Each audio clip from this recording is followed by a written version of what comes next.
Hey, what's up dragon fruit guys? This is Premel of Optimus Prime, Farmville, New Zealand. And for this episode, we will attend the Compost collective training here in the Tirangi Community Center.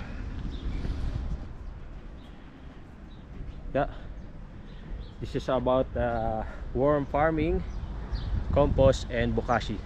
If you are new to my channel, don't forget to like, share, subscribe, and if you have questions, suggestions, just comment down below to my YouTube channel. Yeah, this is the full training of Compost Collective. Yeah, see you guys, dragon fruit guys. What we're sending to landfill on a weekly basis. This is it. You know, a rugby field full of waste. And of course, a lot of that waste is food waste. We're about to see a slide on that. But you know, that's mixed waste, and it's come from across the whole city. You know, think about all the trucks moving our waste over the city and finding a space in the ground for all of this waste. So wherever we have a landfill, we can't build houses. We've destroyed the land going forward. So, because it continues to exude methane gas. So if you didn't know that, food waste in landfills creates one of the worst greenhouse gases. Yeah. So, methane gas, yep. Greenhouse gas. So, food waste, as you can see here, is 45% of what's in the bins currently, which has been that case for a long time. And then, you know, we might have a bit of garden waste in there, and then recyclables. So if we took all that component out, we're only left with, you know, just on a third, yeah, of what the bin holds. Okay, so how that looks on the road, we've got 300 rubbish trucks a week, 190 recycling trucks and 67 inorganics trucks. So they're moving all this waste over the city, right? You know, and of course creating carbon emissions, again contributors to climate change, that we have carbon emissions. So, you know, we want to minimise the amount of trucks on the road, don't we? So that means doing something positive with our waste streams, which of course, you know, the inorganics trucks are doing that. So a landfill completely plastic lined, and then we've got to find, you know, spaces for these cells every single week. They've got to find a space and lock it in. You know, it's a costly operation when you think about the leachate pumps and controls. The whole site is monitored. So groundwater monitoring has got to be checked, you know, is it safe for drinking? Is it safe for use after it's been, you know, contaminated with all the things that are coming off the landfill? So they've got to make sure, they've got to test it, do all these tests constantly to make sure that it's working basically. So we move on to this slide to give you guys some, you know, facts about how long is our food waste actually going to sit there for in a landfill situation. How long is it there? Have a guess. A long time. A long time? How long is a long time?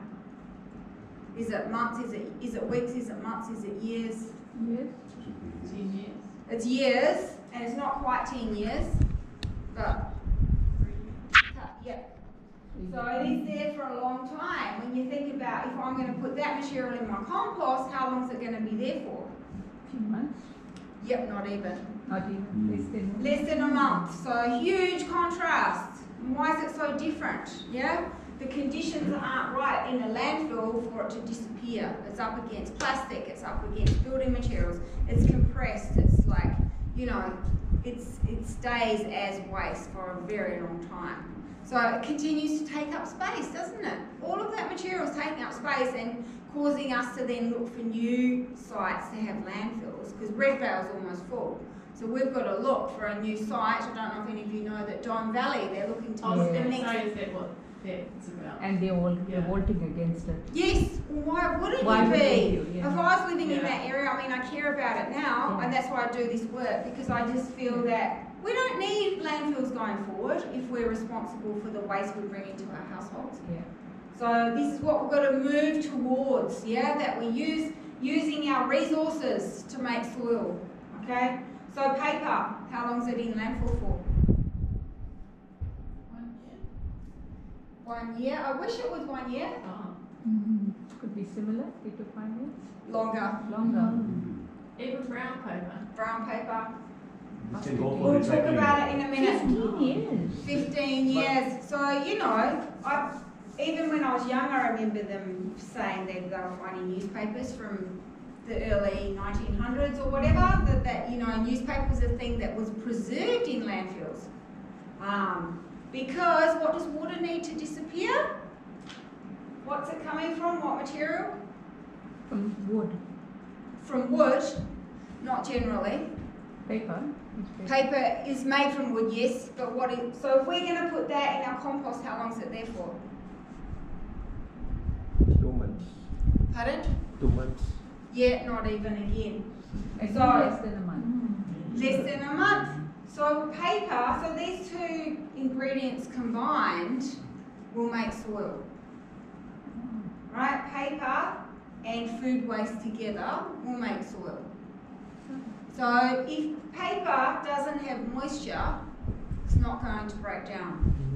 So in a landfill, paper is often compressed. It could be compressed against plastic, it could be compressed against building materials, whatever else is in landfills, it doesn't have moisture. So that's why it's preserved in landfills basically. So, you know, all that cardboard, paper that we send off to landfills, you know, it just sits there. So can cardboard be also used in compost? Absolutely. I hope so, We- because I've been putting it in the phone. Well, it's what you need to get air into your compost. So Compost. we'll talk about that in the Okay, compost section. sorry. Okay, that's fine. So plastics, how long is it around for? You know, Forever. No, but it's not. The thing is, we've got to be realistic about this because you know the producers keep producing it. They 100 plus definitely. Yes. So you got to think of the lifetimes beyond our lifetimes that the Plastic will still be there. the kids are going to inherit from our actions, you know, like, so this is the materials that they're left with, lots and lots and lots of plastic, and what can be done with plastic. You know, we're not very creative with plastic. Well, we are, we use it like in so many things, but, you know, as far as being harmful to our environment, it's very harmful to our environment. So, find ways that you don't need it in your life. Okay, because it's in our waterways now, it's in our soils now, you know, we're only heading towards something that doesn't look rosy. Alright, so we've got to aim high, we've got to aim for reduction wherever we can, so reducing the waste that comes into our household. So this comes down to where we shop. So we become conscious consumers and we be aware of all that packaging. Can we do without it? Where can I buy it that doesn't have it, all that packaging? Yep. So we're thinking zero waste as much as we can, and you know, what can we reuse of those things that we do bring into our households? What can we recycle?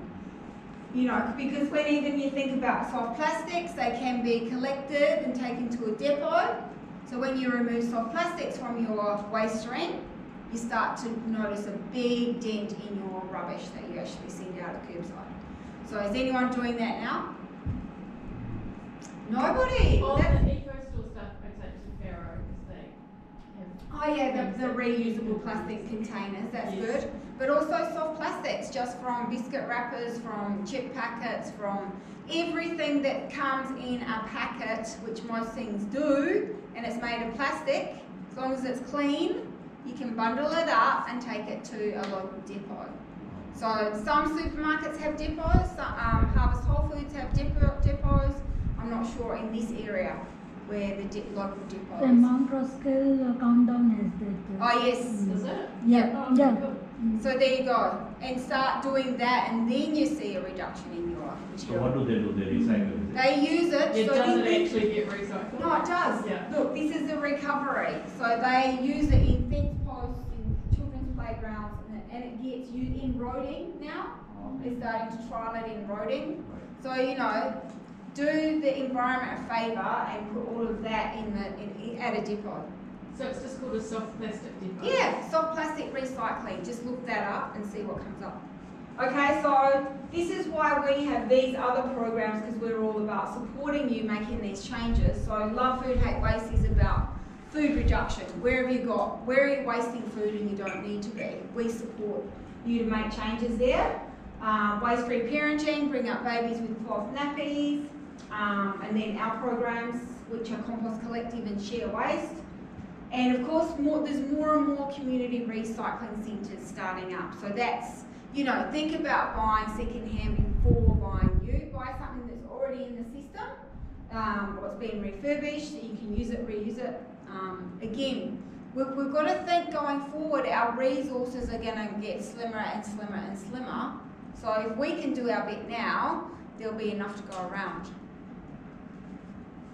All right, so reduction of domestic waste per person. This is happening very slowly, but Auckland Council will roll out curbside collection as of next year. But it's still not the best way for our environment. It's still not the best solution. It's still going to create methane gas, this anaerobic digester. So if we can be making compost, choose to make compost. So we're moving away from what we know as a linear economy and moving towards a circular economy. So that means starting to recognise what we can return to nature, so these things definitely we can. That's our focus today. We're on composting. So these are the things that we're going to start bringing into our compost mind. Yep. Brown materials, green, air and water. All of those are essential to make soil. Okay, so we start with our greens, what we've got in our own backyards. So we've got maybe grass clippings. Some of us have, some of us haven't, but if you have, you've got lots of them. Yep. Food waste, we were all generating food waste. So start with your kitchen caddy and you started collecting all your materials. It's either on the sink or under the sink, but it's an ice cream container, whatever you like, but you put all your material into that container, right? So coffee grounds also in the green category. They come from a legume. They're in the legume family, a bean. Yep, peas and beans in the legume family, so they're nitrogen rich. So that's greens, so don't get confused. And then our beneficial weeds from our garden and our beneficial garden waste from our garden, maybe a bit of both, green and brown. Okay, so there's our greens. Tea bags, a little bit iffy at the moment now because some of them have plastic in them. So use loose leaf tea where you can. And of course our egg shell is sitting in the middle because it's kind of neither nor, but include it because it's going to add calcium. Yep, so the brown material, start thinking about the browns now. So who would read a newspaper now? Nobody? Well, this is it. So the new paper in our lives is actually cardboard. So if you've got egg cartons at home, but you've definitely got toilet roll liners, yep. So all of this is brown. You might have deliveries in cardboard boxes, but generally cardboard boxes are not hard to come by if you need brown resource, but just start looking in your pantry and what's in a box. All those cereals, rice, whatever you get in a box, that can be used in your compost, yep. So you need brown. Brown's going to be adding air. Like even with pictures and stuff on it, and yep. coloured inks and it's the a little, shiny-ish the shiny is generally clay. Okay. Yep, so especially on those junk mail flyers, that's clay that makes the gloss. So that's okay. It's fine. And like, It's I fine. don't know, rice As long as packets it's- or something with pictures on the Some of outside. them, yeah, some of those inks I can't say yes 100%, but there's contaminants in lots of things, incremental contaminants. So even the glue in e-cartons. So if we start diving in too don't worry about far, it. I wouldn't. Yeah. I would start using it. And the only thing, if you knew something was heavily contaminated and you were worried about the inks, don't use it if you've got an alternative, or find the alternative. So of course the alternative is to get lots of autumn leaves and have them stacked up beside your compost bin going forward for the year. So if you didn't do that already now, you're pretty low on supply maybe, but you might still find some out there. So I've always got a tub on my compost bin with all of these things in it. And then you might have prunings on your property. You've got lots of trees, so you need to cut your trees. So that's good if you've got a chipper, make everything small. You can use all of that material. Hay or straw, don't generally have it unless you've got chickens or guinea pigs, you know, but it's something, again, it's a great brown resource. Yep. Questions? You alright? Confused. What are you confused by? No. Are you alright? Yeah. Yeah, well, do yell out if there's something Yeah. that doesn't sit No. right with you. Everyone okay with the temperature? Yeah. Yeah. Alright, so now we're going to dive into each one of these systems. Oh, that's interesting. It just clipped off. Yes. You must have been on. It got the message. It did. You know, so all of these three systems create fertilizers, and they're all different fertilizers.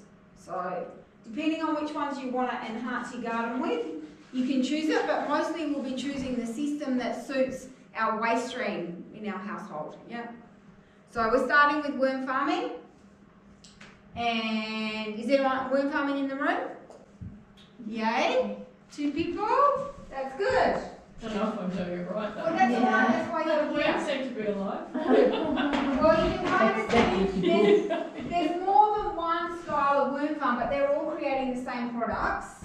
And the only difference is generally that how you access those products. So this one I'm going to set up in front of you now is a rectangular stacking system, and this is the one that we have available on our website. So if you decide you want, I'm showing you this so when you get it, you know how to put it together. And it all makes sense to you when you see how it all goes together, because, you know, I've got 3 containers here, but you can see there's a hole in the bottom one, so that's for the worm tea, so we can get it out there at that point. So that's taps going on there, and then inside this bottom container, as you'll see on the slide behind me, it's called the sump. That's called the sump, this bottom one, because this is where the worm tea's going to fall through to. Inside of there, I've got a worm ladder. So the worms don't naturally live in the bottom, they live in the top food trays, right? So this is for the worm tea. It's a container for the worm tea to collect. Okay, now, So why have you got the worm ladder there, in case they fall in by well, mistake? they naturally go exploring, so they want to get back up to their food tray. Or they kind of congregate down the bottom if they're not happy up the top. Oh. So, yeah. So how this works is, you've got a lid with holes going on next, and then you've got your first food tray. So your first food tray is one of these. You can see there's lots of holes. The worms like adventuring. Okay, inside of there I've got a coir block, coconut fibre. Need to soak that, it's going to expand. I'll put that into the farm next, and at the same time I'll release tiger worms, 250 grams, going into the farm. So they come with the kits. On top of there I put my solid lid. So see, it's got no holes this time, solid lid. Okay, so now what I have to do to keep the worms alive is I need to feed them 1 handful of food per day to keep them alive, right? So that doesn't mean visiting the farm every single day. You can collect that food up and go every 3 days with 3 cups of food waste, doesn't matter, but it's kind of starting out as 1 cup per day because they can eat their own body weight in food every day. Okay, when this container is full, I'm adding my second food tray. Second food tray, lid with holes going on, and then another tray exactly the same as the bottom one, and a solid lid on top. So now what's happening, I'm feeding the worms in the top tray. So the worms are naturally going to move up to where there's decomposing food material, right? They're going to keep doing that. Okay, I'm going to send around the room the worms. I'll make sure I give you the right container. I think it's that one actually. So have a dig. They're going to be right at the bottom, but you'll, I don't know, it's kind of hard. I've probably got too much material in here, but there they are. You see? Yep. So they're going to be trying to hide from the light, but if you pass that around and have a dig around, you'll see them. How full is, this is where I'm confused. I've got Yes. a different one. Yeah. A double one or something. So I don't have the top one on, I've still got just this one on. Yes. And it's not up to the top yet, so I just wait till it's full. Yeah, and have you then got I a look second at it. container? I do have Yeah. 2 more actually. Right, Yeah. Yeah, so, but it Or should be, tumbleweed, I think it is. I don't know. They're all very similar. Yeah. Yeah. And so it's not up to the top yet. How long have you been running it? 6 months. Should Only be May, though. yeah, that's fine. Yeah. So then when it does get up, you add this second Okay, so container, just wait, right? and I've got a blanket over the top. Perfect. So what I'm going to tell you now is how to manage it once you've got that second tray on the top. But you've seen the worms, right? Or you want to have a I've look? got worms. So, so these are our products. smaller. Okay. So these are our products: worm tea, Oh. right, and worm poop. So I'm going to pass this around now so you can see the end product of your food material. Yep. So I'm going to keep explaining. So don't. No. Is everyone listening? Yes, So, sorry. so when you're starting to feed in the top tray, the worms are moving up, right? So they're moving all into this tray. In about 8 months to a year, most of the worms will be now up in this tray, right? So this is where I've got to do my maintenance, where I take off the top tray and I take out the middle tray, which will be now vermicast material, that material I'm sending around the room. That needs to go in my garden, right? So then the worms go on as first, and my empty tray is going to stack on top. So once I've got both trays on, I'll always be feeding in the top tray. Right, so that's the worm tower in action. Right, there you go. So how often you have to do this? How often? When every time there's a tray full. So once your top tray is full, then you need to take this middle one out. Full with your waste. Pardon? Full with your waste. Full with the vermicast, well, and the worms. Yeah, so the worms, so you'll be starting to feed 1 handful per day. In 2 months' time, you can start doing 2 handfuls. In 3 or 4 or 5 months, you can start doing 3. By the end of the year, you could be doing 5. But don't go over 5 in this worm farm. It'll handle 5 cups of food waste every day. But the worms need time to build up their It will be population. the raw waste or again converted I want to waste? talk about that. Okay. But it takes the whole 6 to 8 months for that wormy food to be prepared, For the food to be, ready to be taken out to put in the garden. vermicast. Yeah. It takes approximately, it depends on how fast you're filling it up. And how much time will it take to get this much of tea? 3 months before you get to see anything in the way of tea, but then you should have it regularly. But actually the better product is the vermicast. You know, making an extract out of the vermicast is actually the best food for your garden. And every time, Yep, sorry. every time you put the new tray, you have to put the coir? No, No, just the no, you first just, time. but you'll see in a minute when I talk about the food what it needs to be as far as the food mix. Yeah. So, at the beginning, the worms need that bedding to live in, and they do eat that bedding, right? They do eat it. And this goes lifetime? No, Process, yes it will, sorry, yes it will. As long as you feed them, they die if you don't neglect them. And any particular location you need to keep? or- Yeah, look, Central location. Not answer. so make sure it is in a shady location. Right. And that could be under a tree, it could be under an awning, in a garage, wherever you've got a shady spot. Make sure it's not too cold. They do like a little bit of warmth. Yeah. Just at half day sun will be fine. Otherwise they stop working if it's too cold. They're like us, they like Hibernate.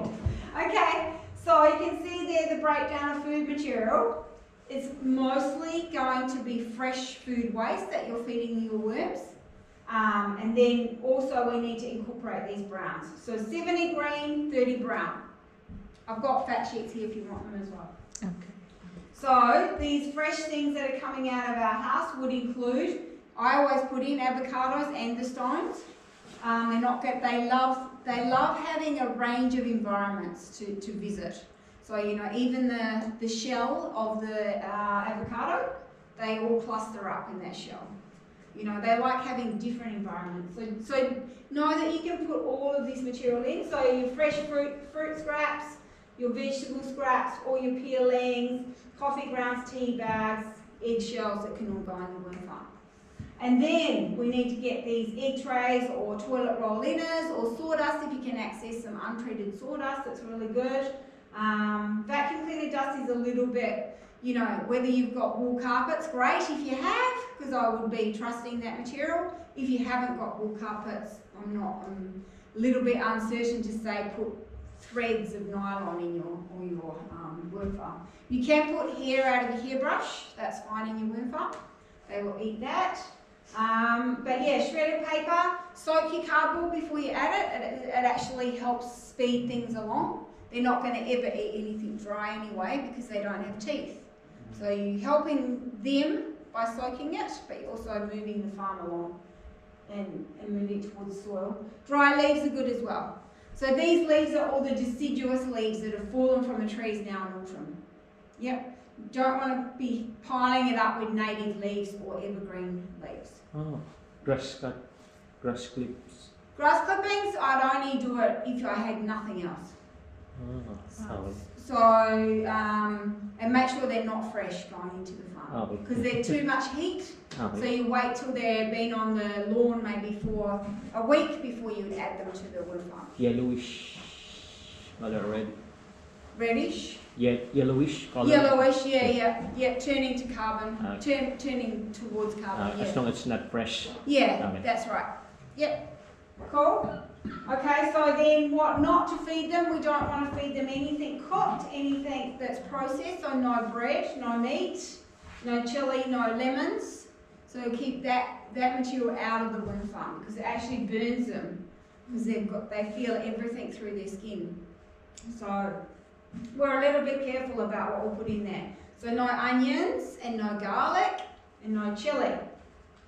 And no cat or dog feces. So if you've got a cat or a dog, you can consider, I see something, if you can drill holes into the bottom of a bucket, right? You can put your dog poo in there, you can add some paper, you can add some coffee grounds, but what you do is you sink it down in the soil so that the top is level with the top of the soil now. So that's, the lip is with the soil surface. So that leachate from the worm, so of course I need worms in here to process the material. So a handful of worms is essential, okay, but I can have a lid on top. So that's going to go into an ornamental garden, not where I'm eating out of. Oh, okay. Yep. So that's for your dog poo or your cat poo. Yep. Tiger worms? Tiger worms. Tiger worms. Burrowing worms. I went to a school this week actually and they showed me their worm farm and they had burrowing worms. They didn't have tiger worms. It was not a good look because it wasn't working very well and that was why. Because there's so many different worms and they thought they just got them out of the garden, these big fat worms. Hard work, and yeah, poor things. But hopefully they'll sort that out. Did you chicken and cow? Poo? Yep, yeah, definitely. Not too much, especially if you're going away on holiday and you really want to feed the worms up before you leave. Get some poo of some kind. Yep, herbivore. Oh. So cow, horse, chicken, guinea pig, all of that can go into your worm farm. Rabbit, yep, can all go in your worm farm. But if you've got that naturally, yes, you can keep that as part of their food source. Right. As long as it's not dog or a cat. Not dog or a cat, that's right. Alright, so this is when we start our worm farm, where one cup of food to equal the worm population. So that's, they can eat their own body weight in food every day. So that's why we don't do more than that to start with. But as I said, you can start to gradually increase it over the year. You know, because you might be generating more in your home than 1 cup a day. So gradually increase it so the worm farm can take all of that material. So increase the worms. No, the worms will increase themselves. Oh, Still they there. reproduce. They reproduce when they're under pressure only. So they don't reproduce otherwise. So if you've got 1 cup, they won't reproduce. No. So the moment you put 2, then They start to go, we need to keep up with the amount of food that's coming on top of us. So they start reproducing. Yeah. Okay. So yeah, but you don't want to overload them too quickly. Yeah. Okay, and then our worm tea, which you dilute to the colour of wheat tea. before feeding it to your plant. So when you get your worm tea to start with, it will be quite light in colour, you know, not like mine that's really dark. So you don't need to dilute too much in the beginning, but as it gets darker and heavier, make sure you do dilute it.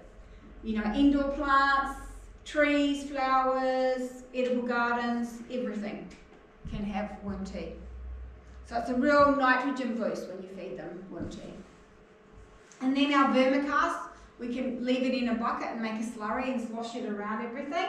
But I heard from a guy recently, he's talking about using a really fine, like a filter bag, and putting a handful into the filter bag and then massaging it. So it's all about the biology coming through. So if you massage it in the water, you're going to get a richer feed than you would just either making a slurry or digging it in your garden. So what is vermicast? Vermicast is the material that comes from the worms that I sent around the room. Okay. Yeah, the worm castings. Okay. Yeah. So it's got they excrete an enzyme, so that kind of holds all the soil particles together. It's amazing material. You know, it's a really good feed for your garden when you start using it. With the worm tea, when it gets dark, how much do you need to dilute it? To the colour of wheat tea. So just use that as a guide.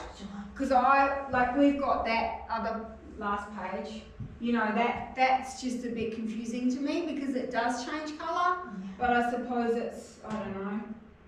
Yeah, I can't even say. A third of a watering can, fill it up, then add water. So that is the 2/3 concentrated water. one, the one you Pardon? have there. That is the concentrated one. That's dark. It's just how mine comes out now. It's not, because it's not diluted. no, it's not diluted, but it needs to be before it's used. Yeah. It's too Mine say concentrated. there's lots of little white specks in it. Would that be? Specks? No. And the other thing about having this material, it sounds like more like fungi. Is it a bed or a good thing? Well, I say use it fresh, otherwise it's going to go stale really fast. With a lid on it, you're going to destroy it. It needs to breathe. Okay. So use it fresh. Really important to do that. Does it smell bad? Oh, that's good. That's positive. Just use it. Yeah. Use it. I'm sure it'll be fine. Okay. And then this is just a design that's kind of how the hungry bin started with a wheelie bin. So it just has a tray at the bottom where the liquid can come through into that tray. You know, and that's your worm tea coming through the farm. And there's a shelf here, and the whole farm is sitting on the shelf. So in most gardens I'm connected to, they'll have bathtubs. So the bathtub is the worm farm. So we've got to dig down really deep to get the vermicast out. Yeah, it's because there's no separation layer, whereas in this stacking system you've got separators. So when you take out the vermicast, will you have worms in there? Yeah, often you do, and yeah, don't be too attached to them because they'll replenish themselves. Yeah, you can pull them out. I still pull them out. I can't help it. Yeah, because we use our vermicast in our seed raising mix at Kalmana. So we use a percentage of vermicast. How often you can do the vermicast? How You often? can take out How the- long? Well, once you've got your worm farm cranking, you can take it out quite regularly, maybe once every couple of months. Yeah. Yes. Question. Is it possible the worm casting will be the long-term soil potting mix amendment Yep, absolutely. instead of replacing the potting mix every a year? So it's alright to, Yeah, you can recharge it, I guess, with vermicast, yes. yeah, because the potting mix is going down. So I know, you should always be replenishing it okay. with something, and you can vary what you use to supplement the health of Okay. that soil. So yeah, a range, diversity is good everywhere in what we use. But yeah, if you got things in containers and pots and that kind of thing. yeah, just refill and refill. Yeah, so that will definitely bring some life into that material again. Oh. Yeah, definitely. Thank you. You're welcome. Okay, so we're moving on to Bokashi. Has anyone heard of Bokashi before? Yeah.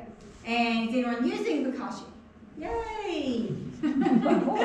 Jo says she's got everything going. Yeah. So yeah, just to be sure, right? Yeah, well, because I want to get the anyway. Yeah, the big bin. Okay, so yeah, Bokashi's completely different to worm farming because we're preserving our food material, and it's designed for cooked food material. So this is for your meat scraps, or your bread, or your leftover rice. All kinds of leftovers can go into your bokashi bucket, right? So it's 2 buckets. The bottom is solid, right? Of course, we're going to collect fertilizer with the bottom bucket.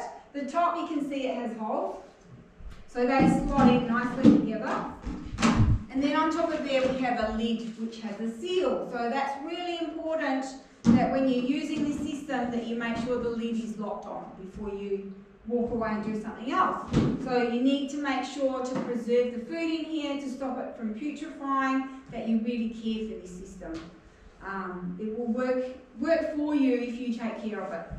So what I've got in my hand here is composting. So this is effective microorganisms.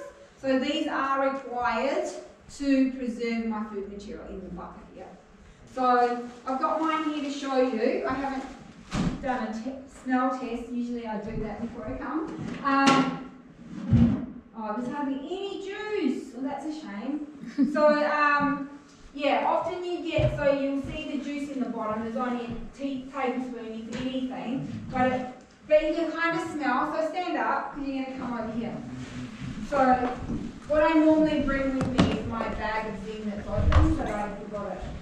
So you can see what it smells like, because some people are put off by the smell, but there's only like a tablespoon in there. But usually you will get a bit more than that if you're adding to it regularly. You get a lot more juice. So you've got to take that juice off every few days, right? So that's what's in there. So you can see this is a 15-litre one, right? So every time I'm adding a cup of food material, I need to add a handful of Zing, or a tablespoon of Zing. So what I also need to do is, I haven't got my open bag of Zing, sorry. I need to mash.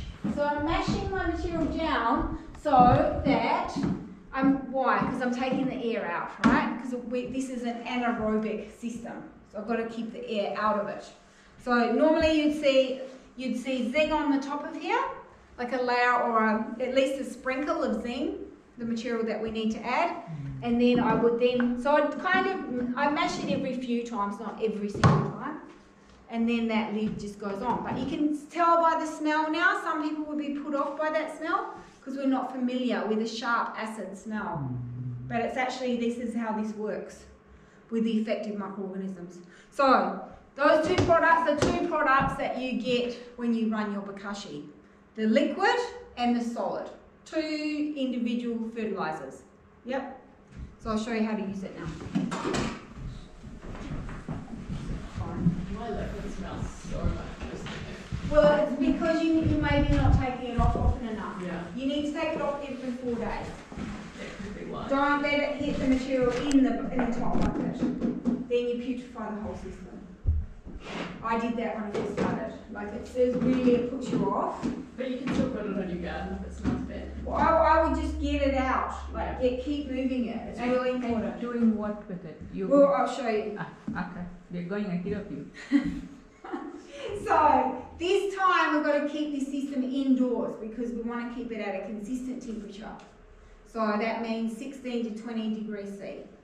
So you need to find a spot in your kitchen, in your garage, in your laundry maybe, somewhere that it can stay at that temperature.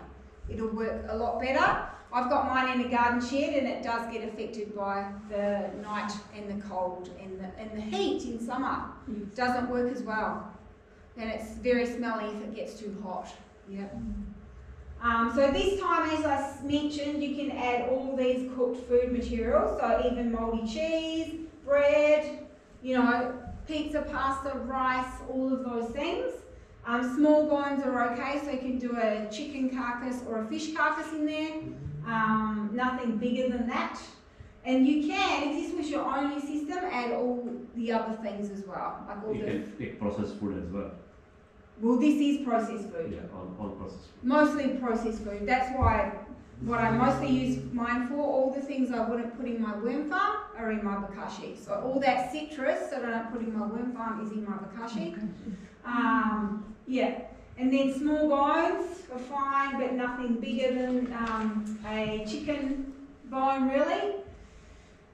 peelings, so all those fresh things can go in if that was the only system you were running. Yep. So if you're in an apartment and you've chosen the smaller system that will fit into a cupboard or whatever, you know, that you can add everything. What So- about cooked food with spices? Yeah, fine. Spices? Yeah, it's the oils that would be a problem. So the oils, it would coat the bacteria. So, you know, you still put them in if it's in the food Yeah. and trial it, see how it goes. But you don't want to pour any liquids through your bokashi because that will flush out all the bacteria. So that's the thing you wouldn't put in your bokashi system. Liquids. Liquids. Maybe you can filter out the liquid. You can. Yeah, you'd have to drain it off. So that's basically the steps I showed you. Empty. So still have your kitchen caddy, collect your material, empty it every couple of days into your bokashi bucket. Because you don't want to open the lid too often. Once a day is enough. And then zing usually first and then mashing, seal the lid. So our two products are, You mash before you put the zinc or no, after? I do it after. You put the zinc and then mash it. Yeah. Zinc is But that it one, doesn't really that matter. packet you That's told quite us. good. Pardon? Yes, Zinc- yes, zinc the is zinc the is the packet. packet. Yeah, the packet, and it's got the effective microorganisms, bran and molasses. So they're inert until they hit the food material. And you need to preserve that bag of zinc, so when you do get it, put it in an airtight container so that mice don't find it and eat the whole bag overnight. I've had that happen before as well. Oh. So, you know, and it's viable for a year, so you do need to preserve it Right. and use it within a year. And it costs about, I don't know, $16 a bag from like Mitre 10, Bunnings and health food stores. So our liquid fertilizer, actually I'll go to the next slide first. So liquid fertilizer, we are diluting, you can see there, 3 tablespoons to 5 litres of water. So heavily diluted to feed our plants, okay, and it's building the health of the soil as we feed it to our plants. You can, if you've got like not lots of things in pots or in the ground, you can put it straight down your drains as a healthy inoculant for your drains. So it will start to add, you know, the good bugs basically to your drain biome. So you start to build the health of your drains. If the pH is a bit out, this will correct it. So any bad smells, this will start to correct the bad smells and minimise them. Same with your toilet, your shower, you can put it down most drains as well. So it works like a cleaner also. yes, if you've got a septic tank, safe to use in your septic tank. And the solids, so you've got a full bucket, full, you've added some zinc, you've sealed the bucket, you're going to keep taking the liquid off. So I said every 4 to 5 days you're going to take that liquid off and use it. And then the solid you need to leave, it says here 10 to 14 days. Usually 7 days is enough, but keep going if you like, because that's just curing it, the last curing period. And then you can dig it into a garden bed, so you can make a trench about a spade depth, about that down, far down, lay it in the trench, add some brown materials on top, fold the soil over. Or you can use the solid in a compost bin, which is my preferred method because it's going into a closed system. Rats aren't, or dogs aren't going to come and dig it up, you know. But it's all up to you where you're up to in your garden sites. You might be developing an area, and this material would be great to go in when you're starting a garden bed to start to build the health, or a bed that you're not using over the winter, bury your bokashi. So 10 to 14 days you empty the top bucket. Yeah. Once it's full. Once it's full, you've let it cure, and then you bury it or put it in your compost. You can put it in your compost after that. Yeah. Right. I prefer it in my compost because it works as an activator, meaning it starts to minimise everything in my compost. They populate your material in your compost. And you just put a cupful like you would have done normally into your compost? No, the solid. The The solid waste. So this solid is what I put in my compost. You That- get the whole bucket. The whole bucket. So not the zinc. The zinc I don't put into my compost because it's only going to work in an anaerobic situation. Right? So we created anaerobic here in the bokashi bucket. Yeah. So you're better off that the bacteria breed up in that bucket, and then once they hit air and soil, Yeah. they start to reproduce again, Yeah. and that's when you see your full compost drop from being full down to 2/3, in a week. So when I'm putting the on the top one, so when I'm trying to empty it, Yeah. I should not put any fresh thing for last couple of days. So when you want to empty it, you basically leave it sitting alone for a week. You don't add anything. Yeah. So usually you would run two side by side, so you'd have two buckets like that. Right. So one, like I've got one curing at home at the moment, Alternate. and then I've started my second You one. can alternate. So we sell it as a pair. Okay. But you can, if you're using it as a second system, get away with kind of maybe keeping that material in the fridge, or you won't generate too much in a week, and then you can add it when your bokashi is empty. Alright, so liquids, you can also try it as a weed killer, if a natural weed killer. Use it undiluted. If you've got pavers or something you want to clean around the pavers, use your bokashi liquid. Of course, you don't have to buy a system from us. You can get some buckets that are nicely sealed, drill some holes in the bottom. You've got, your own system. Cool. Everyone all right with that? Cool. All right, I'll move on to cold composting, the most basic of making soil. And there are some very good practices. If you add to what you're doing, you will get better compost. So you can see here there's sticks on the bottom, meaning allowing us to get airflow into our compost bin. So they don't have to extend beyond the bin, it's just to show you they're there, right? So they're there at the bottom of the bin when you start making compost. Okay, so we're moving into an aerobic system now, not an anaerobic, aerobic. So aerobic means we need to get in materials that will make it aerobic, which is all our paper, our browns. All our browns, right? So we've got holes in the bin, so we need air. So you can dry grass clippings in the summer. If you're down on straw or hay, you can dry grass clippings. Not so much in the winter, but you need to really start thinking about all these things you've got in your household. Paper, cardboard, shredded paper. If you're working in an office, you can access shredded paper maybe. But I'm dependent on my toilet roll liners at home. I do find I get coffee chaff, which is the outer shell of a coffee bean. I get them from a coffee roaster. So if you know a coffee roaster nearby you, go and talk to them, because that's a waste stream for them. They're probably sending it to landfill. And it's great in your worm farm or your compost. Great brown resource. And so it's not the grounds, it's the outer shell. Called chaff, coffee chaff. Wood chip, so you might have a local reserve nearby, and there's always piles of wood chip. Go and harvest some wood chip. So if you haven't harvested the dry leaves, go and harvest the dry leaves now before they all break down.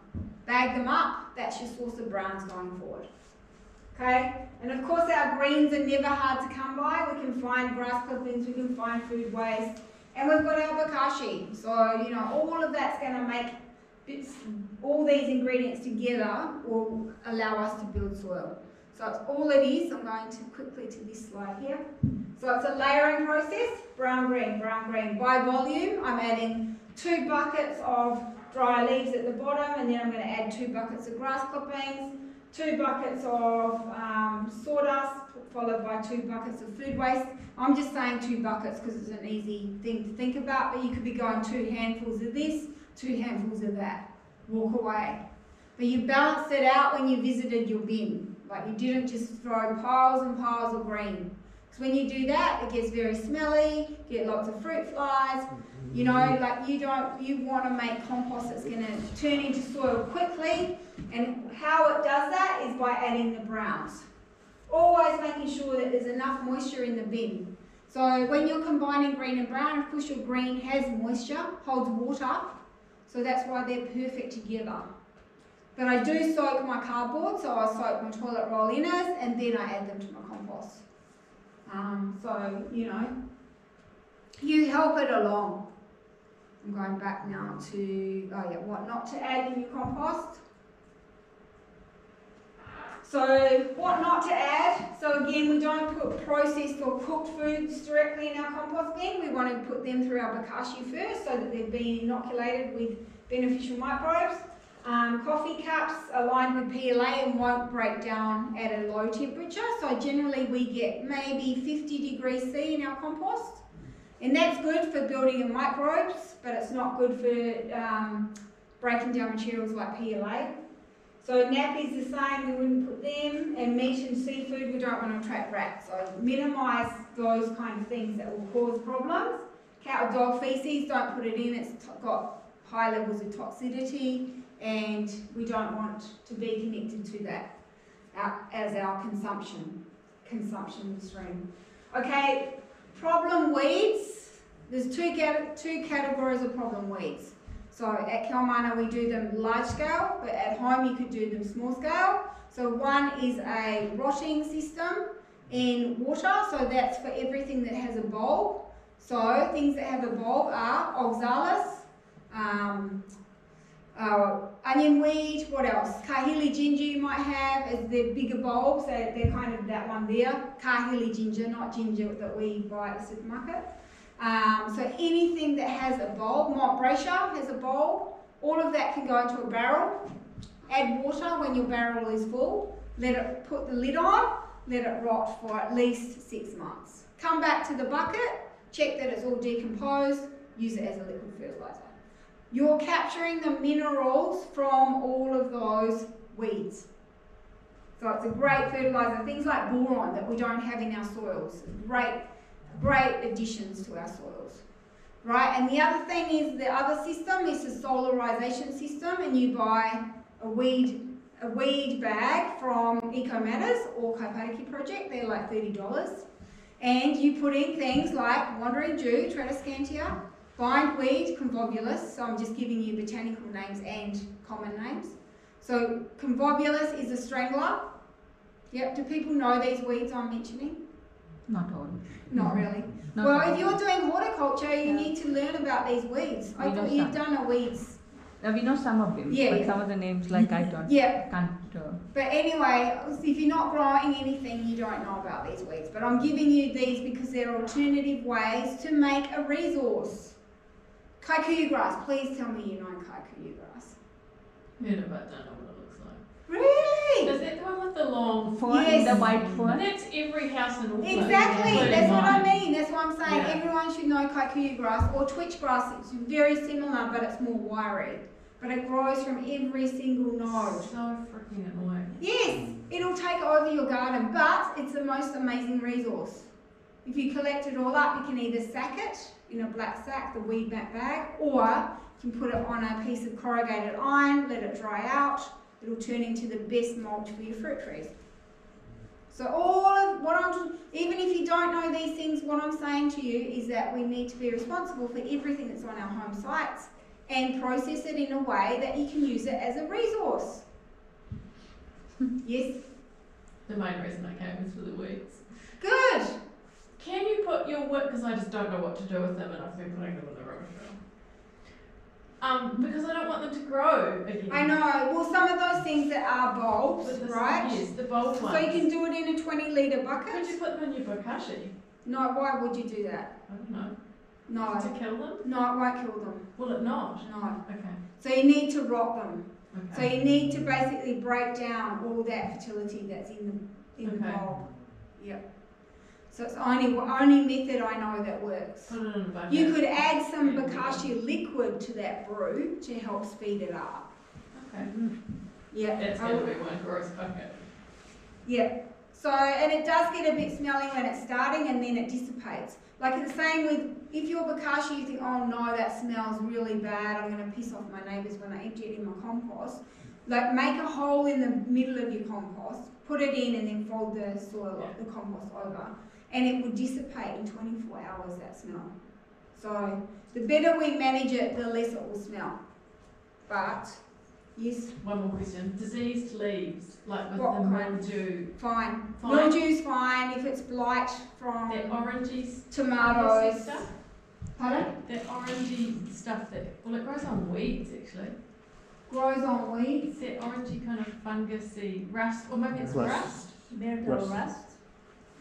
Is that fine just to put stuff in the compost? Rust is fine, yes. Okay, Rust cool. is spores Yeah.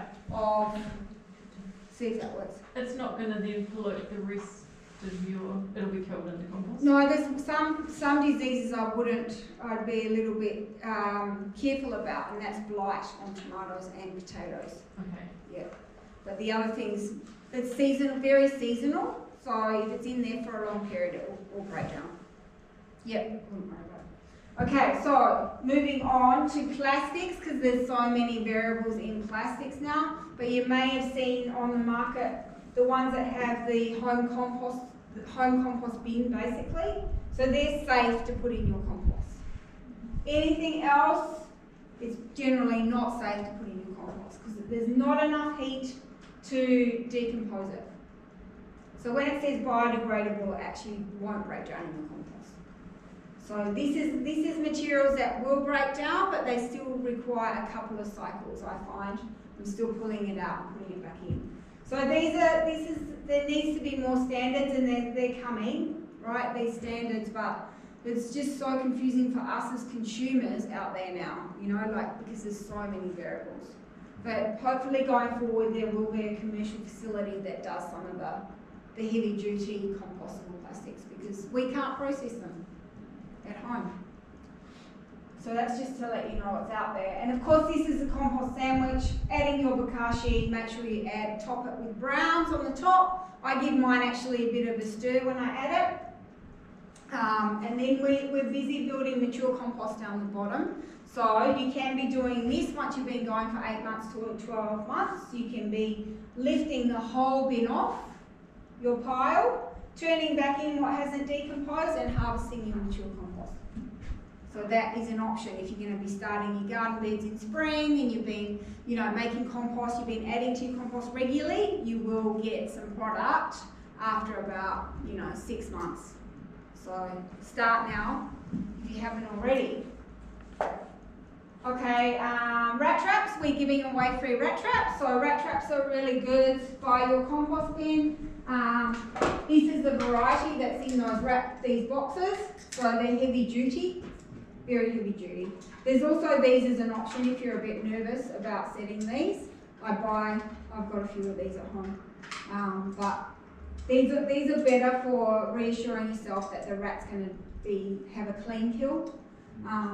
So it's really good to do for the native bird population that you are working to reduce the rat numbers in the field.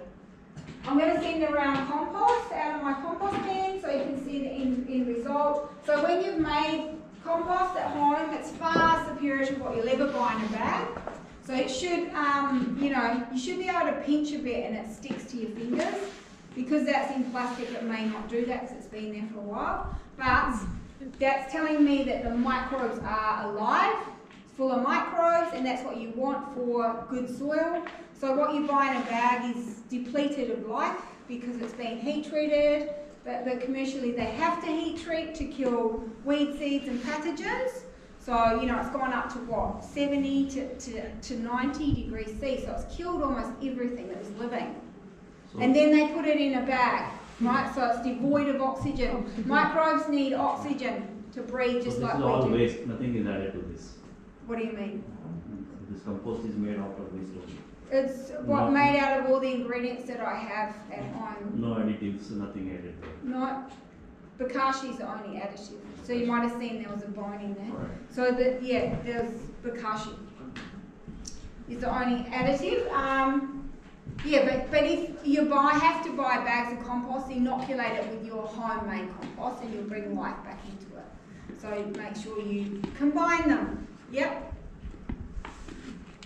Alright, this is again to show you a style of bin. You don't have to buy a bin. You can also use pallets to make a bay at home.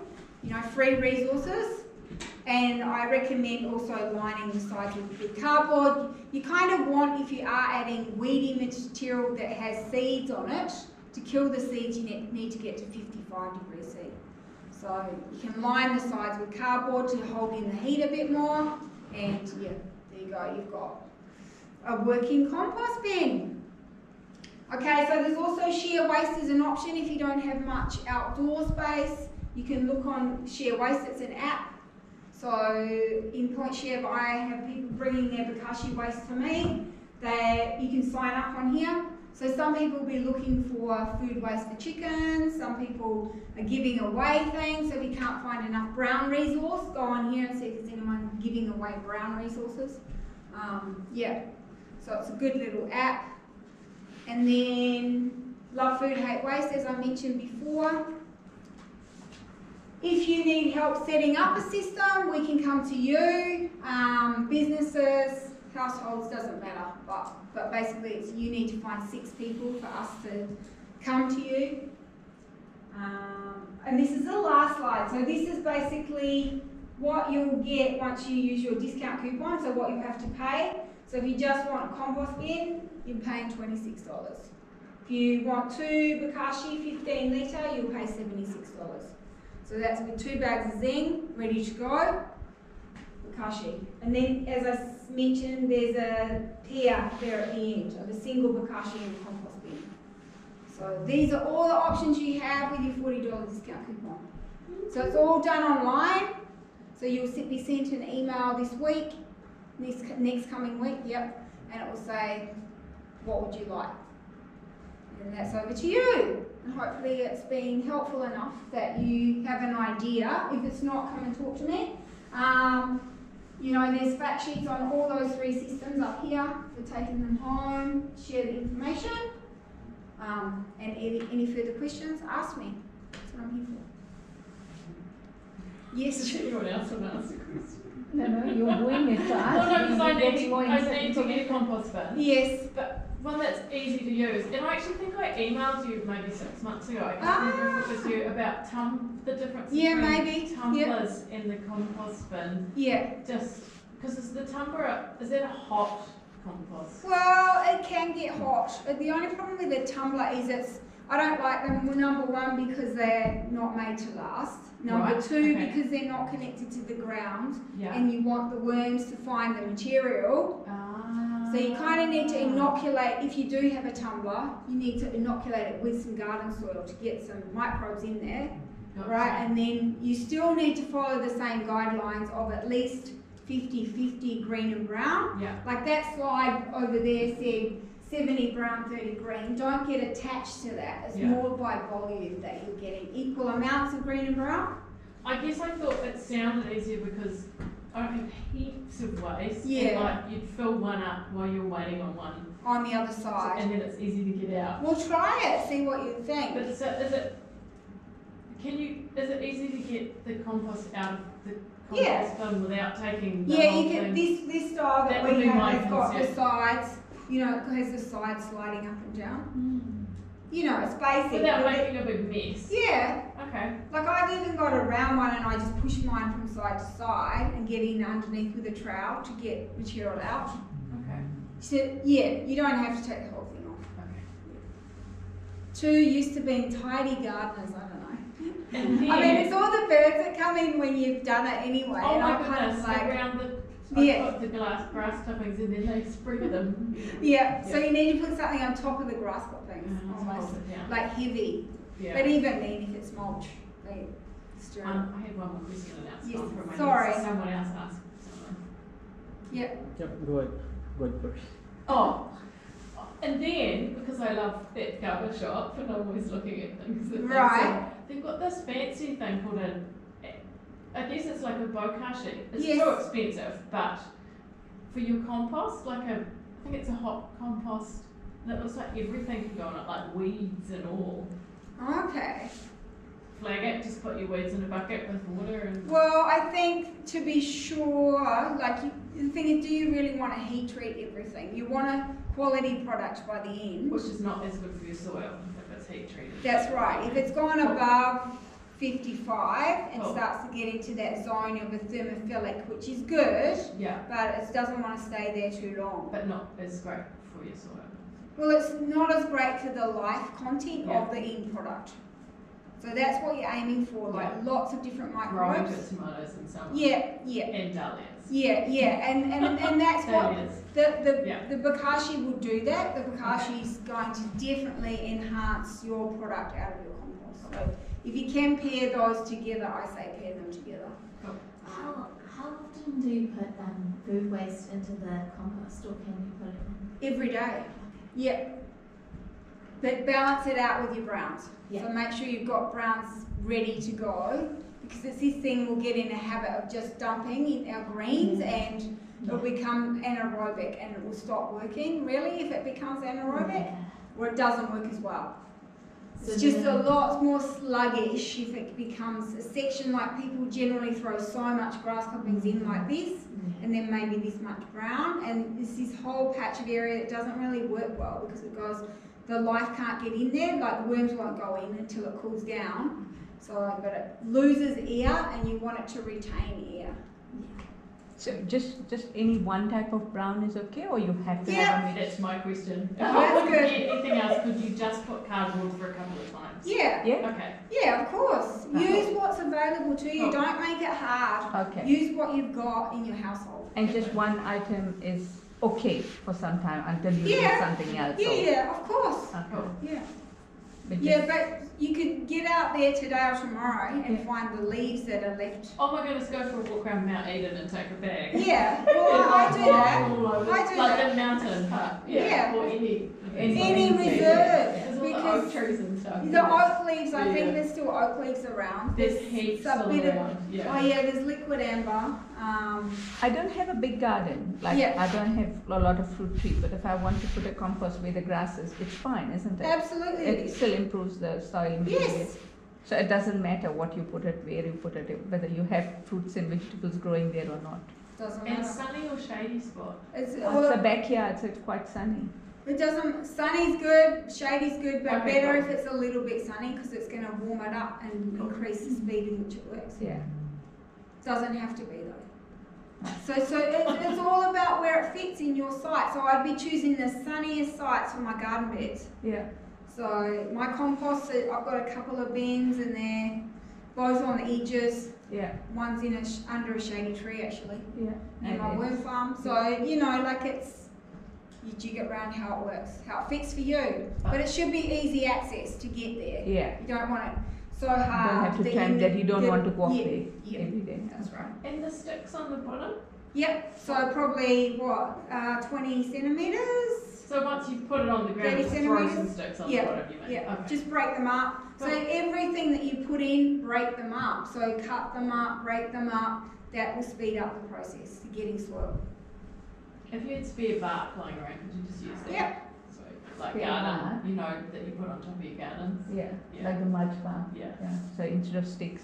Okay. You don't want to have to go buying things though. It's about No, it's but about free resources that you're using up, turning it into soil. Soil. So ideally, if you want to use all your waste, you should have a combination of all the three systems. Yes. Yeah, That's ideally. That's my Ideal. goal. That's the ideal. Well, it's not to say we should. There's Yeah. nothing we It's should an do. ideal, yeah. But what works for you, find the one that will work for you the best. Choose it, Yeah. and then if you feel you can, in a while, you can add another one. Add the next one. But it depends on what's achievable for you. Your time, your other priorities. It's good if And you in can the, find and a in way. the Bokashi, you can even add the fresh vegetables Yeah. and things like that, Yeah. not it? So Yeah. the Bokashi is a mixture of the Well, worms. this is why you either have a Bokashi and sign up for share waste, so you take it to someone else's compost bin, or you or put it you in put your a own. compost bin. Yeah, because I think you'd get to a point that if you fed it to your garden, you might just run out of room. I don't know, Yeah. but I myself I prefer using it in my compost for the benefit of the end product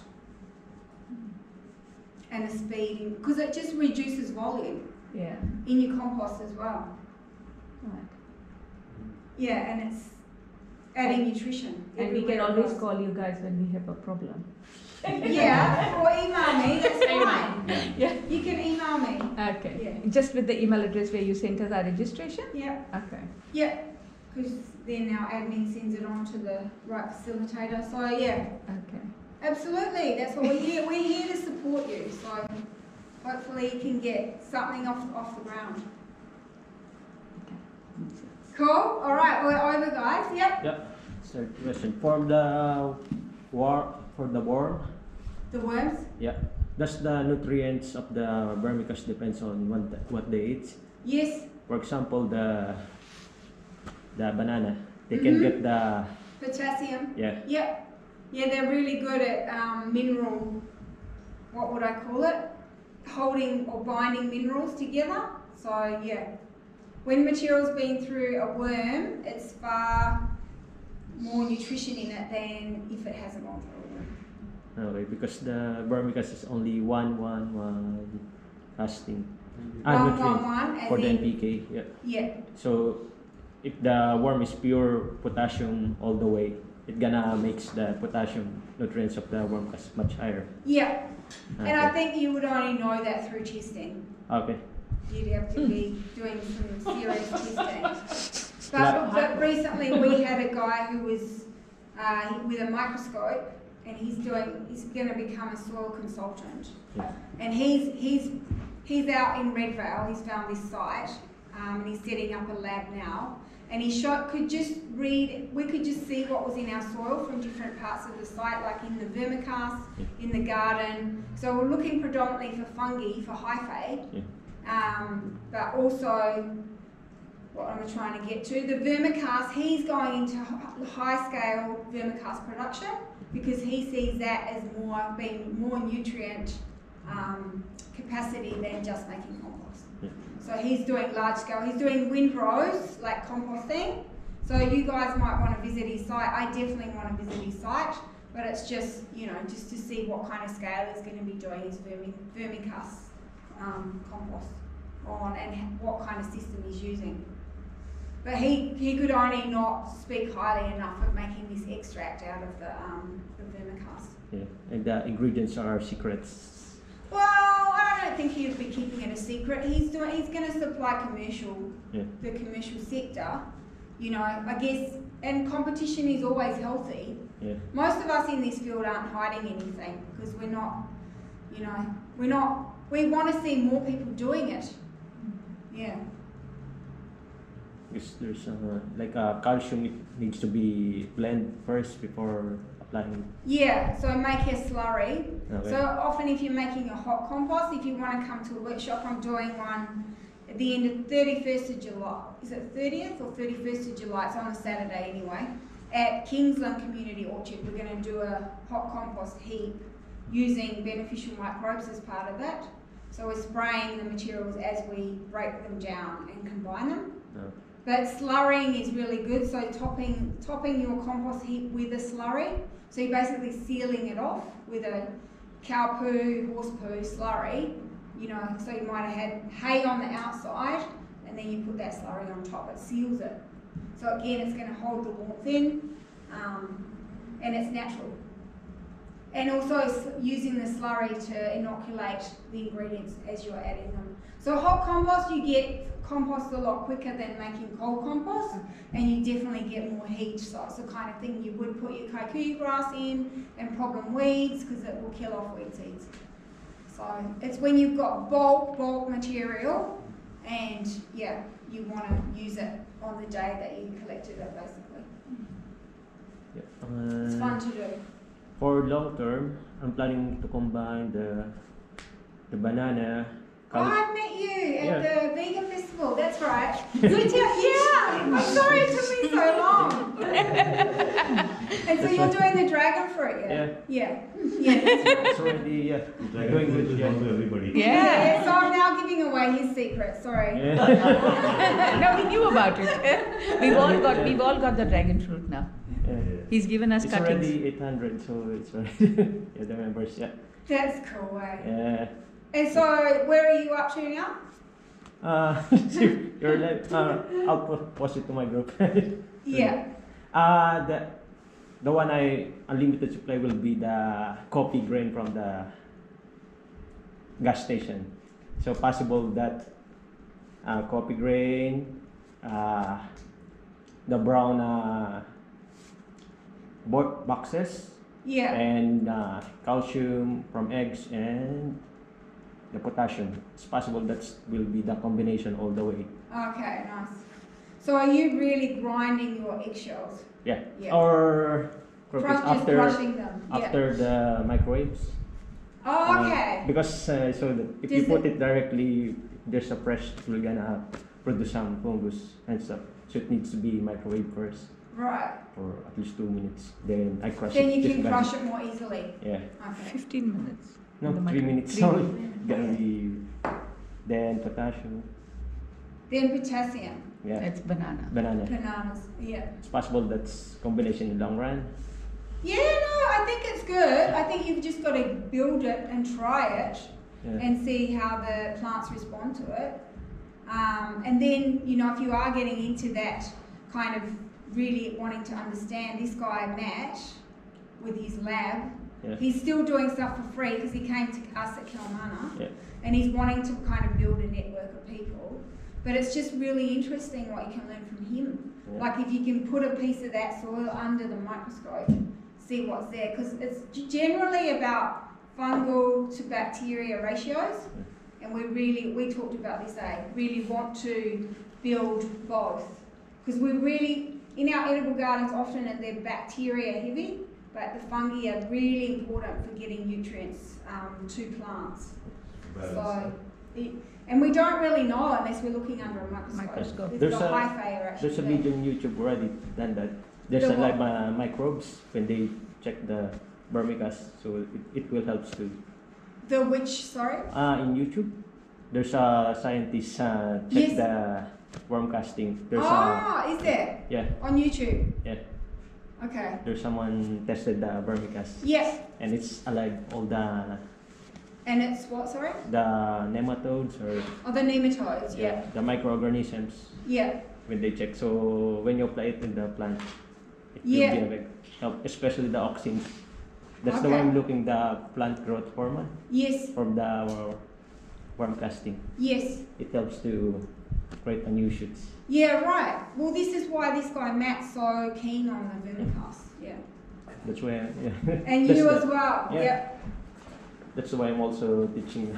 Yeah, it's good. Yeah. It's good, and you'll be spreading that to your whole network. won't Yeah. you? Yeah. Right. Or so- are you sharing your secrets with them? Yeah. Yeah. That's why I'm asking different. Then the alternate will be the Bokashi or the Compost, but the worm casting is good. Yeah. So I'm looking for sustainable ingredients that will supply their own Health. worm farm at home. Yeah. Oh, right. Yes. Okay. And you're going to your local gas station at the moment. Yeah, Yeah. just getting the there's a free. Yeah, they put out coffee Then I grounds. spread it up there. But they're not organic, so I always move up the chain to the best of the best. Okay, probably BP is good. BP is not organic, but who around you is. Okay, Yeah. that's good. Yeah, Yeah. that's testing heaps of nutrient food for the worm, and testing heaps of the more the worm the better, right? The more worms, the better. Yeah. Did you say? Well, definitely in your soil, yes. So reading your soil for the level of life in your soil, you can just take a sample and count the number of worms, Yeah. count the number of weed species growing on the surface. The more diversity in every area, the richer, the healthier your soil is. Yeah. Also for the farm, because it For the needs farm, yeah. 6 months is too long for digesting all the. It Yeah, takes but- a lot. It takes a bit of time for things to change, Okay. but the more roots you have in the ground, the faster things will change. um, So it's all about photosynthesis and those sugars going into the soil, you know, to feed the life in the soil. So the more plants, so the dense, so this is what you guys, if you come to Kilmana, you'll see the style of planting we're doing. It's all about bio-intensive, so things are really heavily planted. No ground is left bare, because that's, you know, that's opportunity for pathogens to get in basically. So you want to keep everything planted. Same in your home gardens. If you want to look after the health of your soil, you plant it, because living mulch, all those leaves that are capturing sunlight, is important to protect the soil. It's actually giving to the soil life, right? So I know we're going a bit deeper into the topic today, but hopefully you're welcome to leave whenever you like. Come and grab fact sheets if you want them.